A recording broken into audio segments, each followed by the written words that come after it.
ঈদ উপহার নিয়ে ঈদের আগেই মুর্শিদাবাদের একদম সীমান্তে অর্থাৎ জলঙ্গি বাজারে আনুষ্ঠানিকভাবে মানবতা নামক একটি সংস্থার পক্ষ থেকে ছোট বড় নারী পুরুষ উভয়কেই অর্থাৎ এমনই দুস্থ পরিবারের হাতে বস্ত্র তুলে দিলেন মানবতা স্বেচ্ছাসেবী সংস্থার সম্পাদক জুলফিকার আলী পিয়াদা।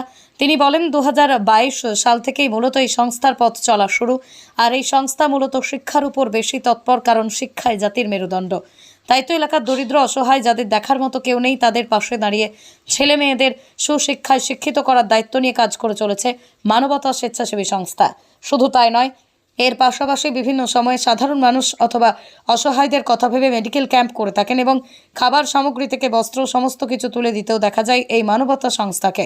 ঠিক সেই মতোই আজ সীমান্তের জলঙ্গি বাজারে প্রায় 110 জনকে বস্ত্র তুলে দিলেন। তবে আজকের এই অনুষ্ঠানে উপস্থিত ছিলেন doctor Anwar Hossain, vice chairman মানবতা, জুলফিকার আলী পিয়াদা, জেনারেল সেক্রেটারি মানবতা। এছাড়া উপস্থিত ছিলেন আশরাফুল ইসলাম, সুশান্ত কুমার সাহা, জাহির আহমেদ, পারভেজ, মোশাররফ, আলতাফ হোসেন, নজরুল ইসলাম, আব্দুল কাদির জিলানি, এছাড়াও একাধিক বিশিষ্ট ব্যক্তিগণ।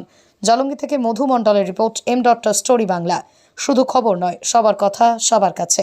আচ্ছা, মানবতা যে স্বেচ্ছাসেবী সংস্থার পক্ষ থেকে আমরা এখানে এসেছি, মানবতা মূলত শিক্ষা, স্বাস্থ্য এবং অন্যান্য সামাজিক দায়বদ্ধতা নিয়ে পথ চলা একটি উদ্যোগ, যা পরবর্তীতে একটা সংস্থার রূপ নেয়। 2022 সাল থেকে আমরা পথ চলা শুরু করেছি, খুব বেশি দিন নয়।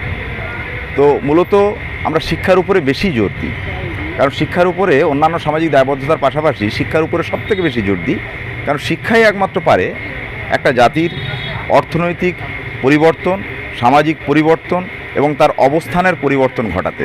কারণ শিক্ষাই জাতির মেরুদণ্ড আমরা সবাই জানি, কিন্তু এটা শুধু মুখে বললে হবে না, সরজমিনে এর উপরে জোর দিতে হবে এবং কাজ করতে হবে। এবং সেক্ষেত্রে মানবতা সবথেকে নারী শিক্ষার উপরে সবথেকে বেশি জোর দেয়। আমরা যে সামান্য কয়েকজন এতিমের দায়িত্ব নিয়েছি, তার মধ্যে 7 জন, তার মধ্যে 5 জন কিন্তু কন্যা সন্তান। কারণ আমরা নারী শিক্ষার উপরে এজন্যই বেশি জোর দিই, একজন নারীই পারে দুটো পরিবারের অনুপ্রেরণার কারণ। প্রথমত সে বাবার বাড়িতে মানুষ হয়, দ্বিতীয়ত সে শ্বশুরবাড়িতে অবস্থান গ্রহণ করে। এখন সেহেতু তার শ্বশুরবাড়ির মানুষরাও তার দ্বারা অনুপ্রাণিত হতে পারে, তার জেনারেশন অনুপ্রাণিত হতে পারে। বাবার বাড়িতে সে যেহেতু সফল নারী, সে প্রফেসর, ডাক্তার বা ইঞ্জিনিয়ার বা অন্য কিছু, তার বাবার বাড়ির মানুষরা তারাও কিন্তু সেই পরিবার, সেই জেনারেশনের মানুষরা কিন্তু অনুপ্রাণিত হতে পারে।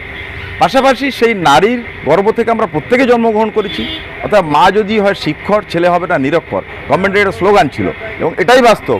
কারণ বাচ্চা, একটা শিশু জন্ম থেকে মায়ের কোলেই বড় হয়, মায়ের আদর্শে বড় হয়, মায়ের দেখে শেখে। অর্থাৎ মা যদি শিক্ষিত হয়, আদর্শবান হয়, অবশ্যই প্রভাবিত হবে সন্তান। এজন্য আমরা নারী শিক্ষার উপরে বেশি জোর দিই, শিক্ষার পাশাপাশি।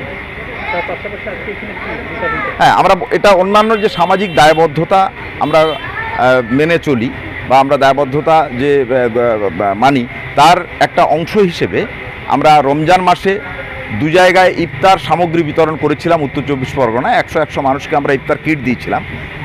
এটা দ্বিতীয় পর্যায়ের ঈদ উপলক্ষে, ঈদকে সামনে রেখে ঈদের আনন্দ যাতে সমান ভাগে মানুষ ভোগ করতে পারে, একটু হাসি মুখ তাদের যেন ঈদের দিনে যেন তারা অন্তত একটু হাসি মুখ তাদের যেন থাকে, এইটাকে লক্ষ্য রেখে আমরা মুর্শিদাবাদের এখানে 110 জন মানুষের হাতে, শিশু, মহিলা এবং পুরুষ মিলিয়ে তাদের হাতে আমরা বস্ত্র তুলে দিলাম।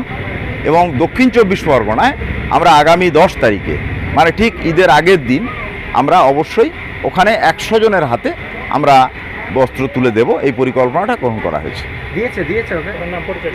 আমি জুলফিকার আলী পিয়াদা, মানবতার প্রতিষ্ঠাতা ও সাধারণ সম্পাদক।